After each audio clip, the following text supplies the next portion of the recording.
From this question, you can see that you have x only in one place.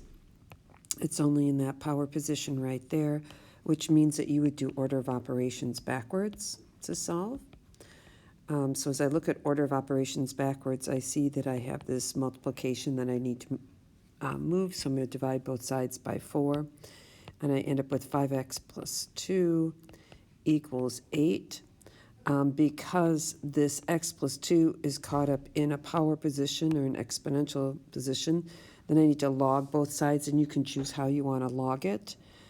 You can certainly do log base 5. Let's see, log base 5 of 5 to the x plus 2 equals log of 8. I mean, there's different log base 5 of 8. There's just so many different ways to take care of this. So I have x plus 2 times log base 5 of 5 equals log base 5 of 8. It's the same thing as 1. So I have x plus 2 equals log base 5 of 8. So if I subtract both sides by 2, I'll have a negative 2 plus log base 5 of 8. Let's see. On this one, again, notice that you have the x caught inside the log, which means you need to rewrite it so you no longer have logs.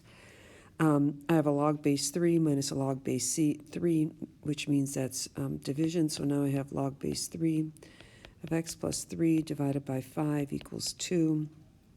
Again, I still have this x caught in this log, so what I need to do is rewrite it as power.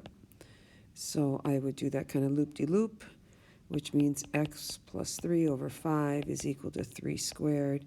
3 squared is 9. Cross multiply of x plus 3 equals 45. Subtract 3 from both sides, and I have x equals 42. Alrighty, for this one again, they're both log base 3. Your x's are caught inside that log, so you will want to bring them together. That plus means it's multiplication. So log base 3 of 2x plus 3 times x plus 5 equals 2. And again, those are multiplication. So in order to get this out of the log, I'm going to rewrite it as an exponent, which means I have 2x plus 3, x plus 5 equals 3 squared, which is 9. So I have 2x squared. Let's see, that's 10x. That's 3x, so plus 13x plus 15 equals 9. 2x squared plus 13x plus 6 equals 9, and then factor. And then the last thing I have to check is I cannot log a negative number. So if I plug in that negative 6 up here in the original, I will end up trying to log a negative number, and I can't do that.